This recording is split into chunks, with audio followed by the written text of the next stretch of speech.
اعوذ باللہ من الشیطان الرجیم بسم اللہ الرحمن الرحیم الصلاۃ والسلام علیکہ یا رسول اللہ صلی اللہ علیہ وآلہ وسلم السلام علیکم ورحمۃ اللہ وبرکاتہ۔ اجودھن میں قیام کے دوران ایک روز ایک بیوہ حضرت بابا صاحب رحمۃ اللہ علیہ کی خدمت میں حاضر ہوئی اور عرض کی کہ اس کی 3 جوان بیٹیاں ہیں، ان کی شادیاں کرنی ہیں، مگر میرے پاس کچھ نہیں ہے، اس لیے بڑی امید لے کر آپ رحمۃ اللہ علیہ کے پاس آئی ہوں۔ آپ رحمۃ اللہ علیہ میری بیٹیوں کے لیے دعا فرمائیں کہ ان کی شادیوں کا بندوبست ہو جائے۔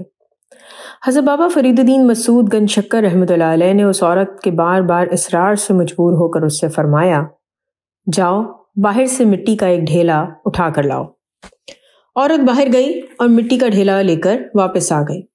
حضرت بابا فرید الدین مسعود گنج شکر رحمۃ اللہ علیہ نے مٹی کا وہ ڈھیلا اس کے ہاتھ سے لیا اور 3 بار سورہ اخلاص پڑھ کر اس پر پھونک ماری تو وہ مٹی کا ڈھیلا سونے کی ڈلی میں تبدیل ہو گیا۔ یہ دیکھ کر عورت حیران رہ گئی۔ آپ رحمۃ اللہ علیہ نے اسے فرمایا، جاؤ اس سے اپنی بیٹیوں کی شادی کے لیے زیورات وغیرہ بنوا لو۔ عورت نے بابا صاحب رحمۃ اللہ علیہ کا شکریہ ادا کیا اور گھر کی طرف روانہ ہو گئی۔ گھر جا کر اس عورت نے نہایت اہتمام سے غسل کیا اور خوشبوؤں میں بس کر اس نے بھی مٹی کا ڈھیلا لیا اور سورہ اخلاص پڑھ کر اس پہ پھونک ماری، مگر اس مٹی کے ڈھیلے میں کوئی تبدیلی نہ آئی۔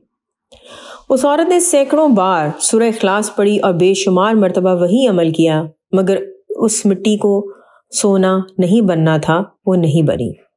آخر ضد ہو کر وہ عورت بابا صاحب رحمۃ اللہ علیہ کی خدمت میں آئی اور ان سے اپنی ساری کوششوں کا حال بیان کرنے کے بعد بولی کہ جو عمل آپ رحمۃ اللہ علیہ نے کیا وہی میں نے کیا، پھر آخر کیا وجہ ہے کہ مٹی سونا نہیں بنی؟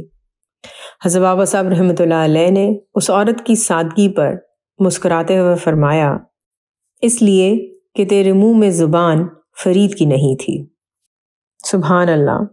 بابا صاحب رحمۃ اللہ علیہ کے جتنے بھی آپ واقعات سنیں گے، آپ کو یہ معلوم ہوا کہ بابا صاحب رحمۃ اللہ علیہ ایک بے انتہا برگزیدہ بندے تھے۔ ہم ان کی بزرگی کو اور ان کی معرفت الہی کو ہم لفظوں میں بیان نہیں کر سکتے، بٹ آپ دیکھیں کہ ان کی زندگی کس طرح گزری ہے، لوگوں کی مدد کرنے میں، لوگوں کو عزت دینے میں، لوگوں کا خیال رکھنے میں۔